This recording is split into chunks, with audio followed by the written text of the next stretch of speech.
The purpose of stress is to make us focus so we can deal with a situation that needs our attention. We can use stress intentionally. The fight or flight response calls up our metabolism in such a way that we are biologically equipped to hyper-focus on a situation in order to get through it. Nature makes no mistakes. God does not play dice.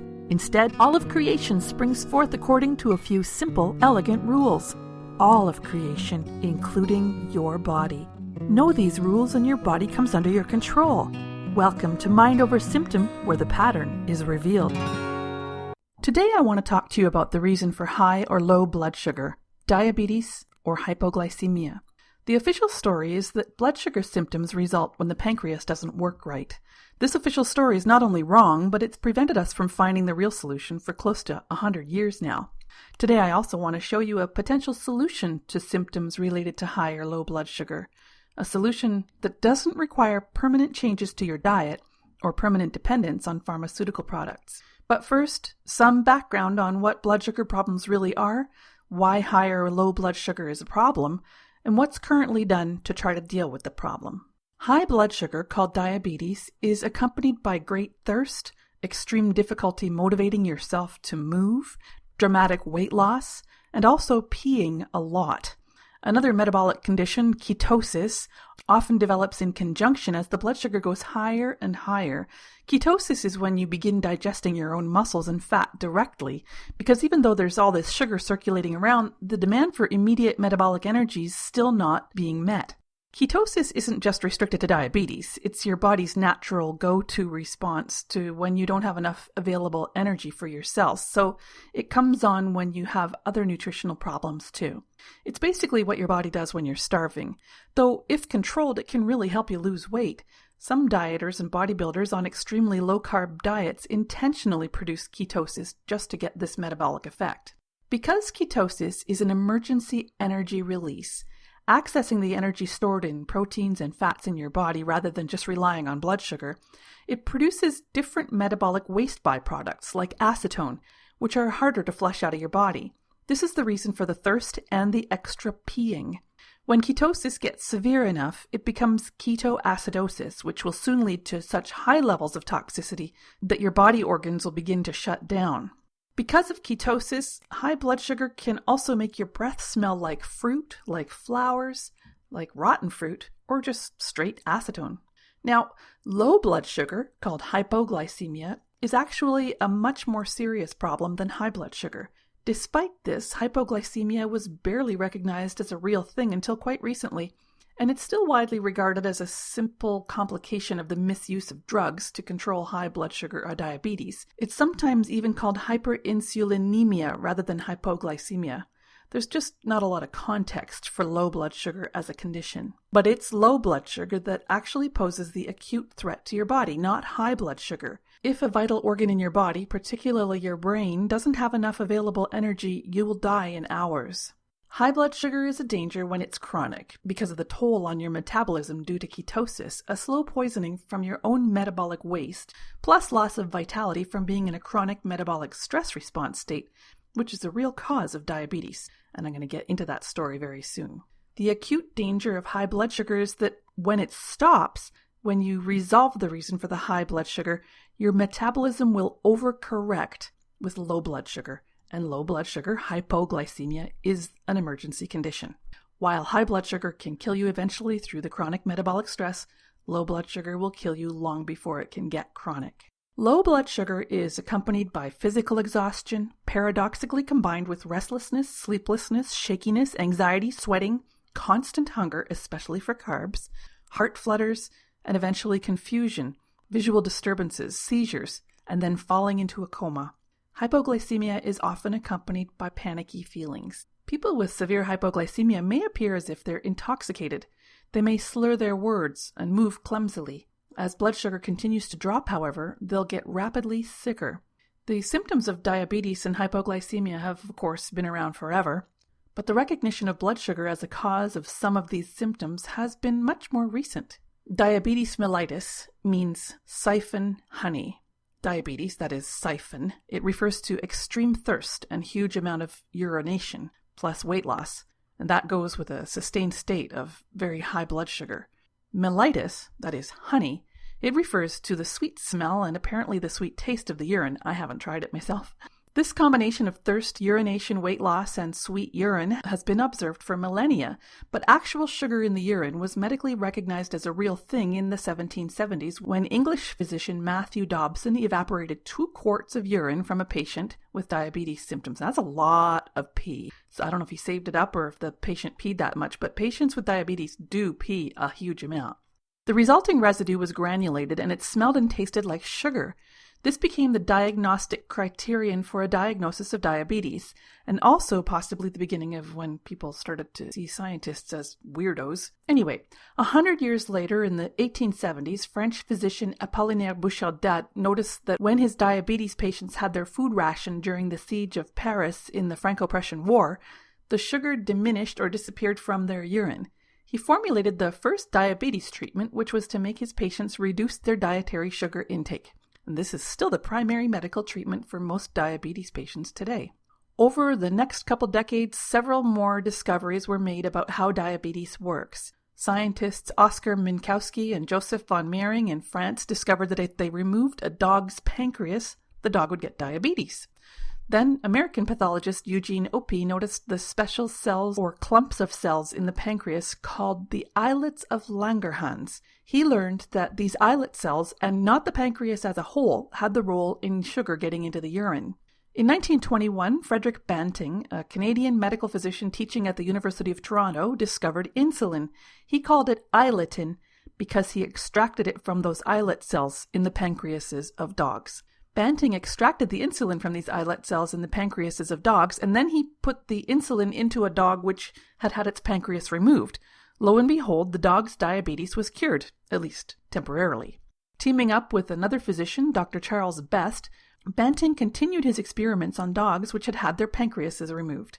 The trick was to get the insulin out of the pancreas of a healthy dog and into a dog that had diabetes, but when they would grind up a pancreas from a healthy dog, it would kill all the cells, including those that produced insulin, the islet cells. So in order to do their diabetes experiments, they would have to take live pancreatic tissue and put it into the diabetic dog. It soon became a problem to get enough pancreatic tissue since they just kept producing dogs that had no pancreases and needed an ever-fresh supply. I guess like vampires. Banting discovered that by closing off the pancreatic duct in a live dog, he could keep the insulin-producing cells working while letting other cells, which produce another hormone that neutralized the insulin, to die off. This was how he discovered a way to keep the insulin available even after the pancreas was removed from a healthy animal and ground up to produce insulin for a diabetic animal. But it still meant a shortage of animals for experimentation, because you had to keep giving this extracted insulin to the dogs that had no pancreas because it only kept their sugar levels down for a while. Together, Banting and Best discovered they could extract the insulin from the pancreases of calf fetuses, and this insulin would still lower blood sugar levels of depancreatized dogs. This was the big breakthrough for diabetes. Banting and Best figured out a way of getting insulin out of a pancreas in a way that wouldn't break down, and they discovered that insulin was insulin no matter what species they got it from. That meant that the medical industry now had a plentiful, cheap source for insulin that could be used on humans. Boom, a pharmaceutical treatment for diabetes. Immediately, experiments began to test the long-term effectiveness of insulin treatment. In May 30, 1922, less than a year after Frederick Banting first extracted the hormone iletin, or insulin, pharmaceutical manufacturer Eli Lilly & Co. of Indianapolis entered a deal with Banting's department at the University of Toronto for the mass production of insulin. A couple months later, in August 1922, Elizabeth Hughes, the 13-year-old daughter of U.S. Secretary of State Charles Evans Hughes, arrived in Toronto to be treated by Banting for her diabetes. Weighing only 45 pounds, barely able to walk, Elizabeth responded immediately to the insulin treatment. She went on to live a productive life, dying in 1981 at the age of 73. Awesome PR. A Nobel Prize was handed out. Cha-ching. 35 or so years later, researchers differentiated type 1 diabetes, insulin dependent, from type 2 diabetes, non-insulin dependent, meaning they differentiated sustained high blood sugar which could only be controlled with injected insulin from high blood sugar that could be controlled the usual way, by just reducing dietary sugar intake. Thankfully, dogs and calves got a break in 1982 when biosynthetic insulin called Humulin was approved for market. So this is the history of diabetes, or high blood sugar disease, hyperglycemia.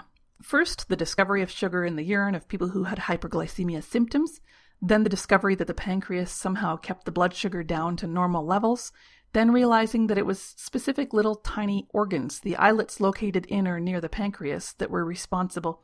And soon after that, the realization that the islets or islet cells were producing a hormone now called insulin, plus some other hormones which seemed to affect how insulin worked. This was enough knowledge to figure out how to manufacture insulin, which is now upwards of a $30 billion per year market, with healthy financial projections because of an expected increase in the rate of diabetes diagnosis of over 6% per year. And other than that, not much more research seems to have been done to understand the phenomenon of high blood sugar. And low blood sugar has barely been studied at all. Many doctors to this day still don't even diagnose hypoglycemia as a problem. Now, the whole official story, as I've just summarized, is that hyperglycemia is a malfunction of the production of insulin. End of story. When you eat, the story goes, the body turns food into sugar or glucose. At that point, your pancreas is supposed to release insulin, which is a magical biochemical key to open your cells and allow the glucose to enter, so your cells can use the glucose for energy. But with diabetes, according to the story, the system doesn't work. Several major things go wrong, causing the onset of diabetes. This is the official story of high blood sugar, and it's wrong. First, this unfortunately widespread view is incorrect that diabetes is an error or failure of your pancreas. The belief here is that when you eat food, your body gets a big burst of fresh sugar or energy, and then instead of releasing insulin to store that sugar, your pancreas screws up. It doesn't do its job, and the sugar just floods into your blood instead of getting stored. But as you'll understand shortly, there's no error committed by your pancreas. The islet cells in your pancreas release less insulin for a reason. The idea that eating food causes sugar to be dumped into your system is also incorrect, because sugar doesn't go straight from your digestive tract to your blood. Energy from digested food is not released to the blood unless and until your pancreas releases a hormone called glucagon. And again, your pancreas, or to be accurate, the islet cells in your pancreas, will release this glucagon for a reason. There are also 3 other types of islet cells in your pancreas which release more hormones to regulate your insulin and your glucagon levels and your blood sugar, and they all do what they do for very specific reasons. Another big error of the official story about diabetes is that it's all about diabetes. Blood sugar problems aren't just about low insulin resulting in high blood sugar. Low blood sugar is an even worse threat than diabetes. Hypoglycemia and hyperglycemia are closely related phenomena. In just a few minutes, it'll be clear why that is, and I'll also show you what you need to do to fix the problem. But first, I have to give you a clear understanding of how the insulin and glucagon and the islet cells and the blood sugar and everything all work together. Because the reason why conventional and most alternative healthcare does not understand either the relationship between hypoglycemia and hyperglycemia or the real solution for either of them is that we have a dominating paradigm that says illness is a result of a mechanical failure of the body. In this case, the failure being a failure of the pancreas or the islets in the pancreas. But the pancreas and islets are not failing. They're doing what they're doing for a reason. So let's take a look at what's going on normally in the metabolism of sugar. Normal blood sugar is 70 to 110 milligrams per deciliter, or 700 to 1100 parts per million. If you get one of those blood testing machines, you're likely to see the results in millimoles per liter, which is based on the number of actual sugar molecules per quantity of blood. Mayo Clinic states that this range should be 3.9 to 6.1 millimoles per liter, but many doctors say anything from 4 to 9 is an okay number. Notice that the lower end is strict. If it goes below 3.9 or 4, that's bad. But the upper end is more vague. It's okay to have higher blood sugar, 6, 7, 8, 9, 10. That's okay. You can live with that for quite a while. All of our moment-by-moment energy requirements for our whole body are fueled with a steady supply of glucose or sugar.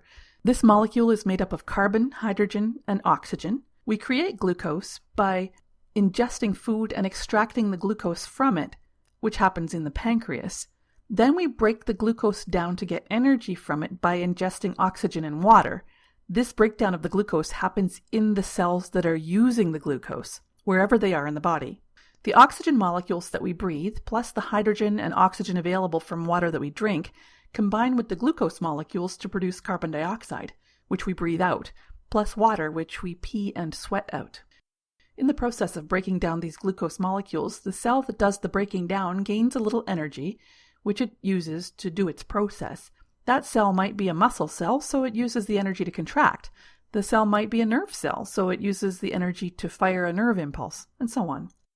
The cell that accesses this energy doesn't just store the sugar in itself perpetually. It gets the energy from sugar in the surrounding blood and lymph, the interstitial fluid supply, which bathes all the cells of the body.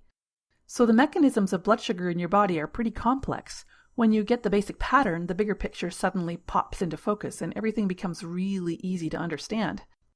As a mammal, your blood sugar oscillates up and down within a range of about 700 to 1100 parts per million. It's homeostatic, so it keeps staying in this range. It just goes up and down within this range. Not all creatures keep their blood sugar in a confined range like this, though. Reptiles, for example, they just increase their blood sugar when they need some sugar to fuel an activity. They have a lot more glucagon-producing islet cells than insulin-producing islet cells.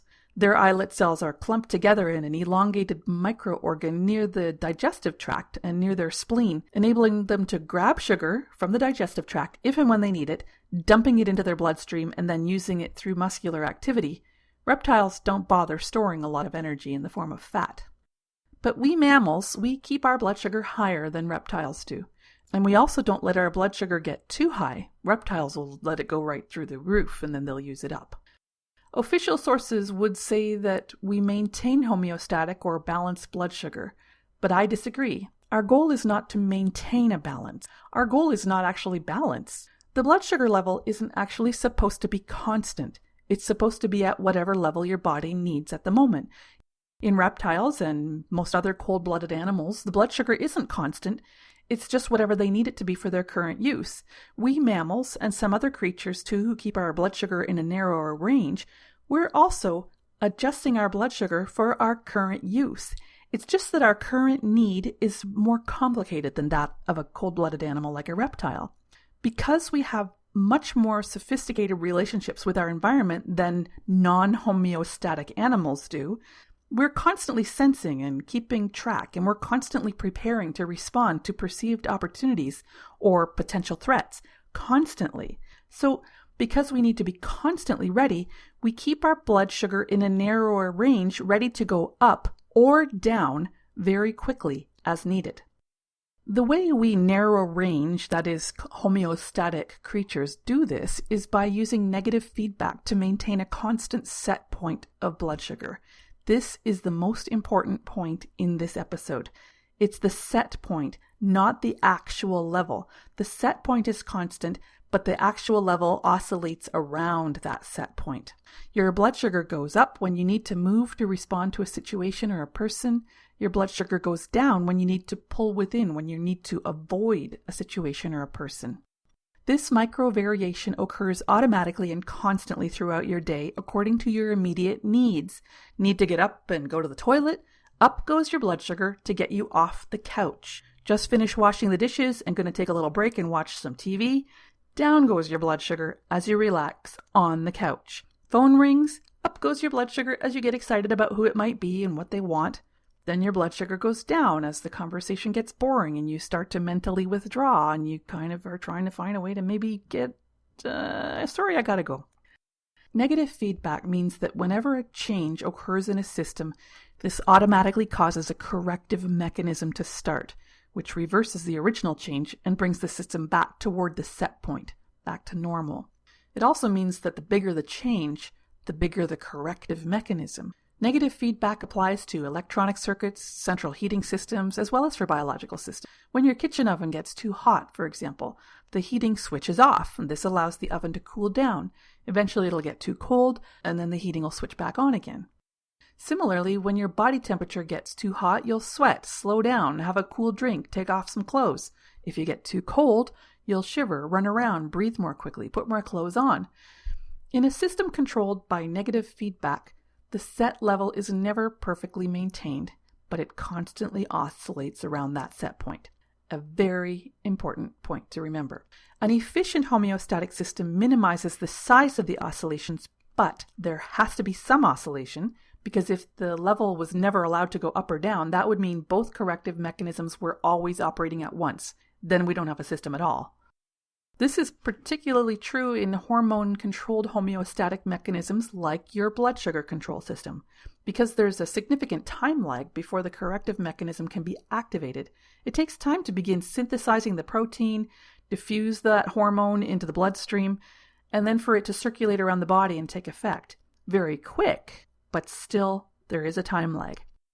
It's impossible to actually keep the blood sugar exactly constant. Instead, in homeostatic animals, it just goes up and down continuously. The way this works for you is that not only do you have alpha islet cells to produce glucagon to push sugar into your blood when you need it, you also have beta islet cells to produce insulin to take sugar out of your blood. Unlike reptiles, your islet cells are way more numerous and they're distributed around your pancreas. In a snake, for example, the islet cells are all kind of clumped into a few little organelles around 1 millimeter in size.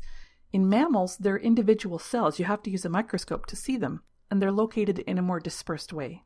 So how does it all work? And what makes it go up or down? And what makes it go out of range? Think of glucose as money to pay for cellular activity.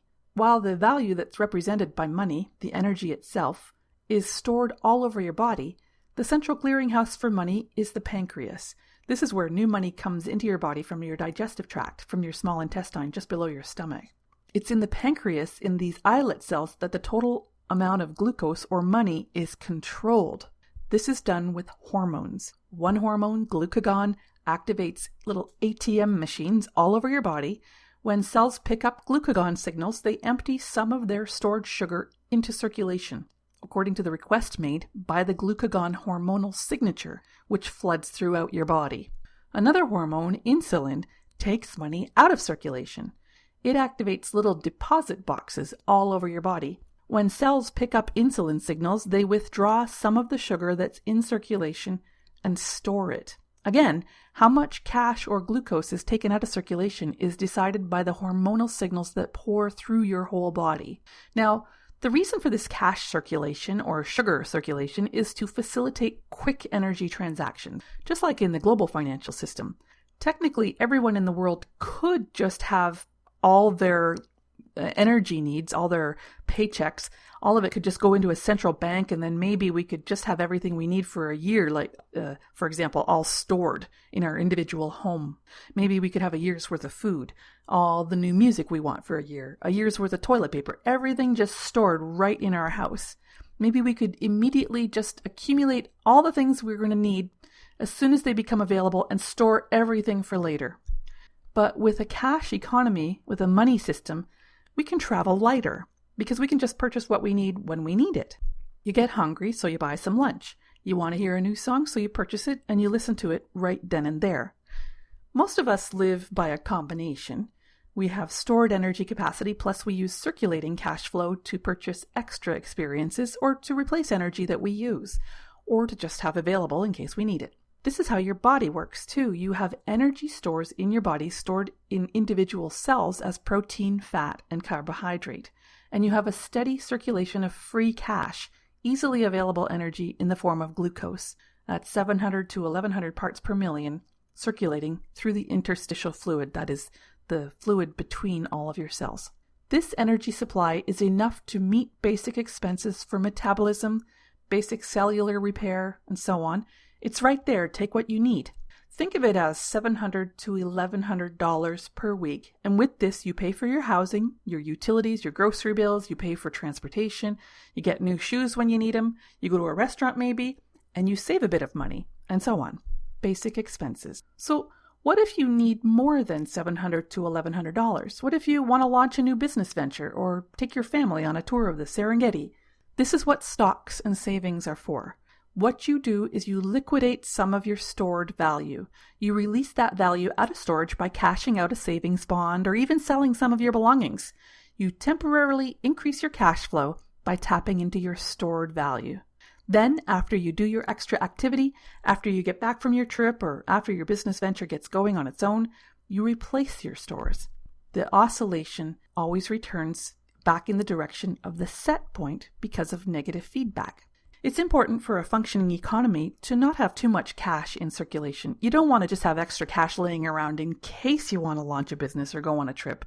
If your average basic cost of living is $700 per week, but your available income is, say, $7,000 or $70,000 per week, what happens is your basic cost of living will creep upward. The effect is that the currency becomes devalued. Eventually, what used to cost $700 per week comes somehow to cost $7,000 per week after a while, the very definition of inflation. So it's important to not have too much money in circulation. And then there are actually situations where you want to lower the amount of cash in circulation, when you want to deflate the economy. This is how you retreat from a situation. Let's say you're in a business venture that you've realized is a bad investment. You want to get out of it. Or let's say you take your family on a trip and discover the country you're going to visit is about to have a political coup and a violent civil war.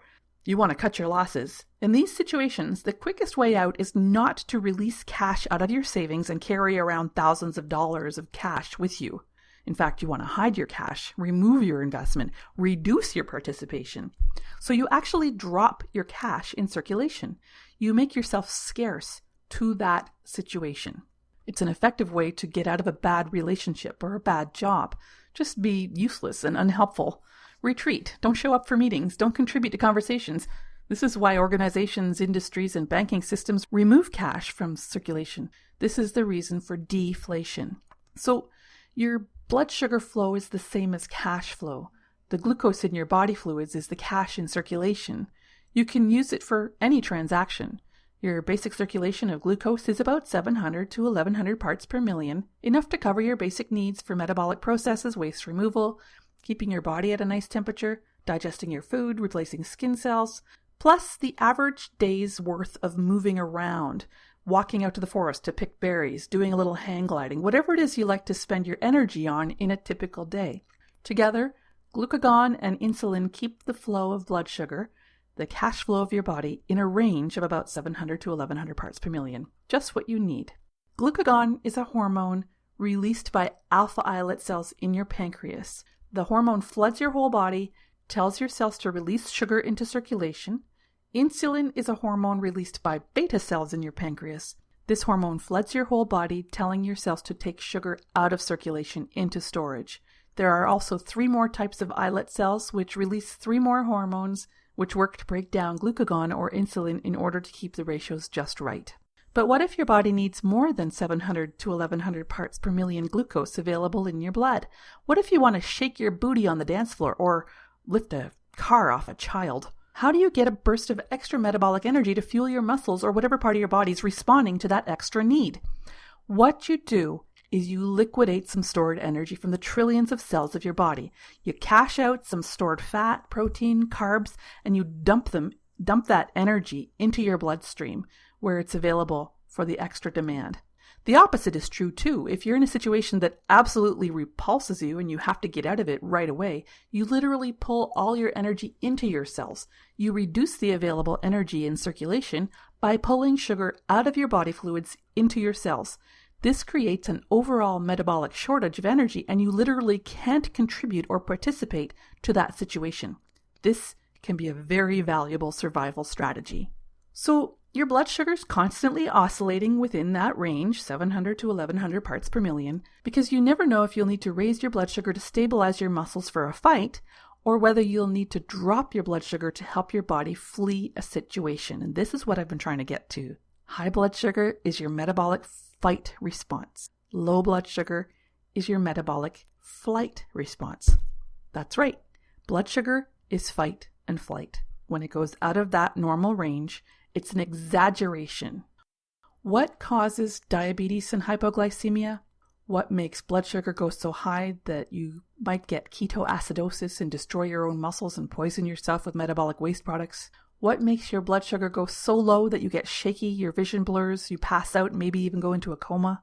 Every health symptom begins with a traumatic stress experience, what we call a biological conflict. A biological conflict is a threat to your survival that's acute enough that your metabolism responds with an emergency response. The symptom is your brain-mediated emergency biological response to that perceived threat. It happens 100% unconsciously, non-consciously. When the level goes out of the normal oscillation, say down to 450 parts per million or up to 2,000 parts per million, well, when this happens, conventional and most alternative medicine says it's a broken pancreas. Therefore, you've got to override your normal appetite to control the amount of sugar going into your central bank in the first place, and you also have to use medications to artificially take sugar out of your circulation if it gets too high. The thing is, whether you're producing more glucagon or more insulin isn't controlled by your pancreas or your islet cells. Your blood sugar is not controlled by this part of your body. Your blood sugar level is controlled by your brain. Your brain sends the signal to those islet cells saying more glucagon, less insulin. Your brain tells your body to do that. And your brain responds to triggers in your environment that tell you you have to fight or flee. High and low blood sugar happen for a reason, and if you try to override that reason through mechanical interventions, your brain will have to double its efforts. First, it'll have to lower or raise your blood sugar to continue responding for that original stress response. Whatever that reason was, your brain's going to have to keep trying to do that. Plus, your brain will also have to compensate for the changes in diet or the medications that you take. Whether the blood sugar goes high or low in that conflict active response, in that phase, whether it goes high or low will be determined by whether your reaction to the stress situation is a fight reaction or a flight reaction. That's the only thing you have to figure out. On the left hemisphere of the brain, there's a relay in the cerebral cortex that controls alpha islet cells. During an active fear or disgust conflict, which is a flight conflict in relation to something or someone specific, this brain relay will decrease voltage to the alpha islet cells. That'll cause a reduction in the amount of glucagon being released by the alpha islet cells, and that'll cause your blood sugar level to drop because there's less blood sugar getting put out into circulation. Children often have a drop in blood sugar when they're presented with what they think is disgusting food. As your blood sugar drops into the hypoglycemia range, you'll feel increasingly hungry, but then flighty, then shaky. You have an urge to get away. You even panic.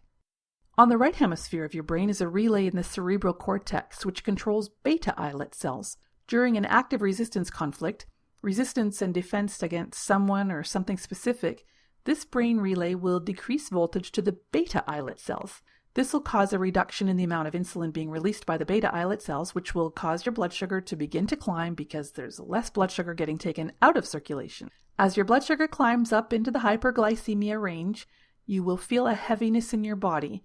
The resistance conflict, the urge to fight or stand up against someone or something, causes tonic muscle tension, which requires more blood sugar to fuel it. The result is a heavy, settled-in feeling, ready to fight. Bring it on, I'm not going to budge. Not at all coincidentally, high blood sugar and MS affecting the hips and legs often go together. The body's literally staying planted, digging in the heels, refusing to budge. Think of it as non-violent protest, a big sit-in resistance. So, what do we do to heal hypoglycemia or hyperglycemia? This is where it can get really complicated if you don't understand the negative feedback, the oscillations, the ups and downs of blood sugar. And it's also complicated because it's unconscious. In the healing phase, blood sugar will reverse. This is what makes it so complicated. For low blood sugar, when the fear-disgust conflict is resolved, the blood sugar will gradually increase. After the conflict is over, after the stress is over, the blood sugar will increase. But then in the healing crisis, there will be a short-term drop in the blood sugar again, followed by a long and intense increase of the blood sugar. So you end up with high blood sugar, then a sharp drop in blood sugar, then really high blood sugar that lasts longer and is intense. It's this crazy roller coaster thing. And then it's the same for high blood sugar. If you have a high blood sugar active stress response, a fight response, when you resolve that resistance or defense conflict, your blood sugar will gradually decrease. But then in the healing crisis, your blood sugar will temporarily shoot up again, followed by reactive hypoglycemia, that is low blood sugar. Many people are familiar with this from hangovers. You were out partying and your blood sugar got really high, both with all the alcohol you consumed and with the partying, that all those interactions and the intensity of it. And then the next day it just reverses metabolically and you feel absolutely gross. Now, this reactive low blood sugar can't be long and intense because that would kill you. Instead, it's called diabetic coma, and you have to get sugar into you right away when this starts to happen. Diabetics have learned to be aware of this. If you ever meet a diabetic or a hypoglycemic and they're fainting, you give them orange juice or you stick a candy under their tongue right away because the high blood sugar won't kill them, but the low blood sugar could. To complicate matters further, there are more factors which decide whether your alpha or beta islet cells will be called into action for the initial stress response.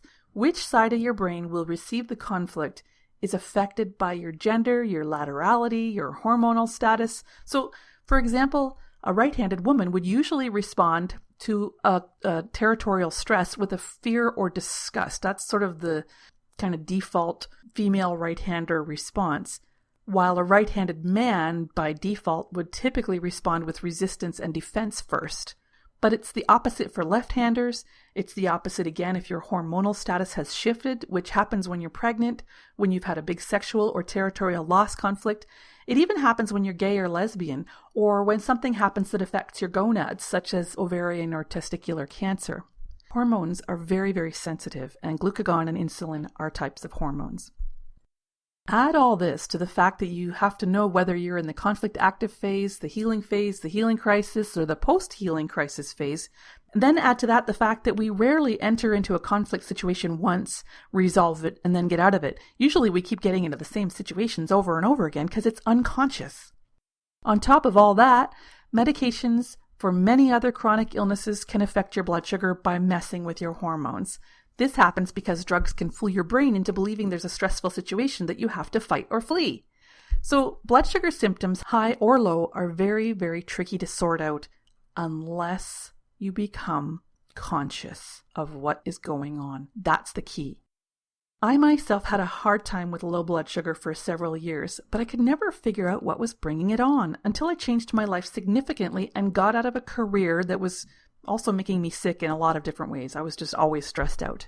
One day, after I had overcome all of those issues by leaving that career, leaving that whole situation, one day I was just having a perfectly normal life, and I developed that gross hypoglycemic hangover feeling, shakiness, exhausted, feeling dizzy.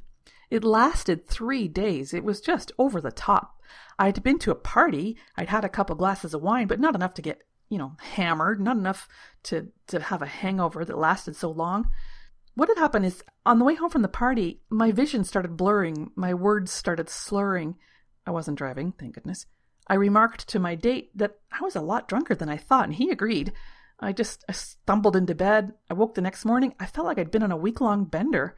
After a couple days, I finally realized what it was. The party I'd been to had a bunch of people from my former job. I had gone to this party fearing a confrontation, feeling defensive. But then everything went okay. I didn't get sucked back into the old dramas from work. Everything was happy.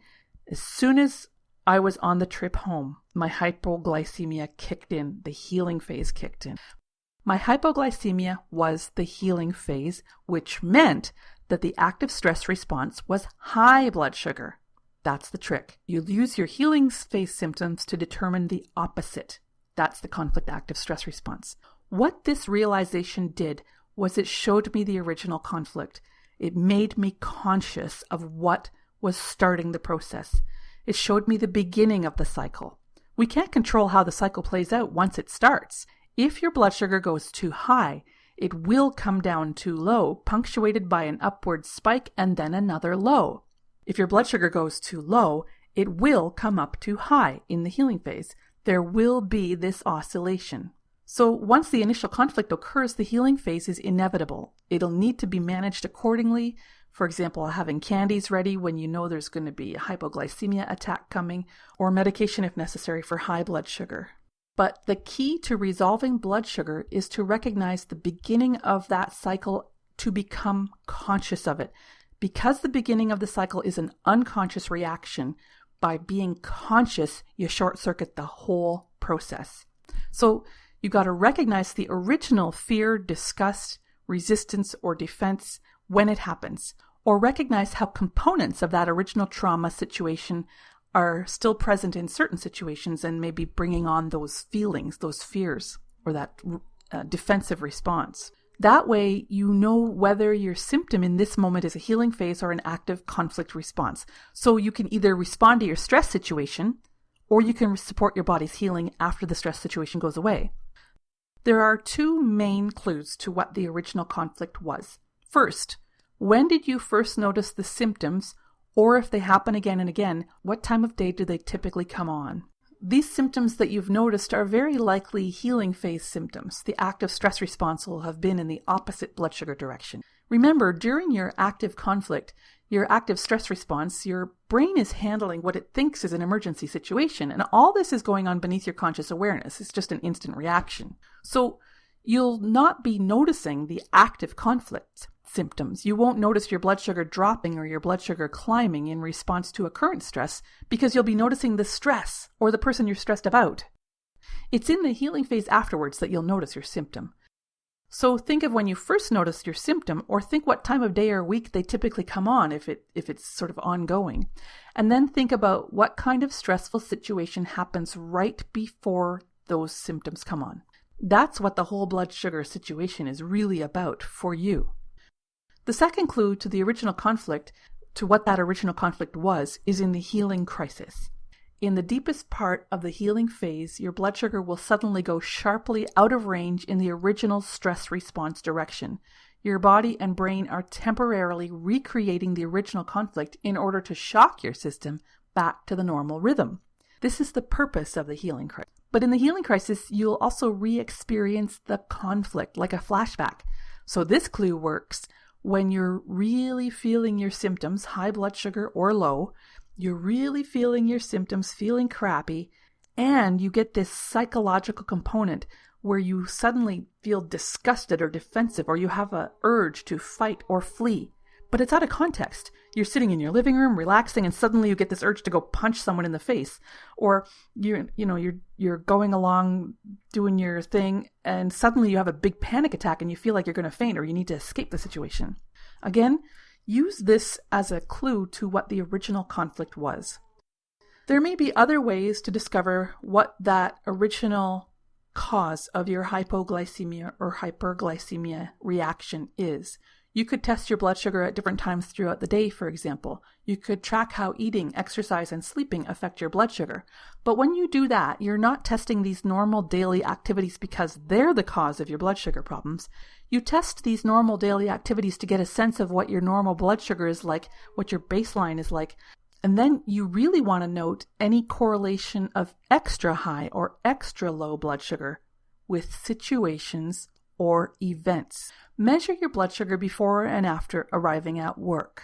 Measure your blood sugar while you're out with your mother-in-law and then later when you get home. See what happens to your blood sugar as you're getting ready for your vacation, packing, catching the flight, and then what happens after you get settled and relax on the beach. The anchor points you want to analyze aren't when you eat, when you take drugs and so on. Those are baseline numbers and you want to understand them. You want to understand, what normal activities look like on the little number chart. But you really want to keep track of what those numbers are when you feel normal versus when you feel bad. And how do you feel about the situations or people at those times when you're feeling bad or feeling normal? If you do choose to monitor your blood sugar this way, please remember that blood sugar does oscillate with a lag time, but that lag time may still be a lot faster than the amount of time it takes you to get your blood sugar meter and get a drop of blood out and test it. If you've just noticed your jerk neighbor trying to sneak into your garage to steal your tools again, or if you suddenly feel faint, you're not so likely to go get your machine. You're not likely to think of testing your blood sugar while you're having the active stress response. Ultimately, you can only resolve blood sugar problems by recognizing what situation you're having a conflict about, what situation or person you're having a fight or flight response to, and then doing something to take charge of yourself in that situation. Without dealing with the real source of the symptom, constantly trying to fix your body with insulin, dietary restrictions, all that kind of stuff will just complicate things exponentially. You want to take charge, meaning you want to become conscious of your own fight or flight response. That's the key. Believe me, I know. I had no idea what was causing my blood sugar problems until I walked completely out of the whole situation. Only then could I figure it out. But while I was still in the situation, I felt bad all the time, both at work because of my resistance and defensiveness and the stress, and every evening and weekend because I was trying to fix my healing phase low blood sugar with supplements, diets, counseling. It was an ongoing struggle. Your work is not to find a way to artificially control your blood sugar through dietary deprivations or medicine. Besides being unpleasant, it's basically impossible, and it certainly won't cure you. You do have to support your body's healing, and medical supervision is often critical for this, but your real work is to uncover what that thing is that you're either resisting or revulsed by, and then find a way to resolve your fight-flight reaction to it. It might mean changing relationship or career. It might mean standing up for yourself when you normally acquiesce. It might mean letting a battle go through forgiveness and self-compassion when you normally walk around ready to confront whoever gets out of line. Whatever your conflict is, the solution to blood sugar problems is to end that conflict. It's an inner game. Then support your body's healing, get off that roller coaster, and get on a new path. This has been episode 9 of the Mind Over Symptom podcast. I'm Lishwi Springford, a natural scientist and your guide for radical self-healing. I wish you the utmost well-being in body and mind. To make sure you don't miss future episodes, please subscribe now, and I'd also be grateful if you would leave a review so that I can continue to improve what I do.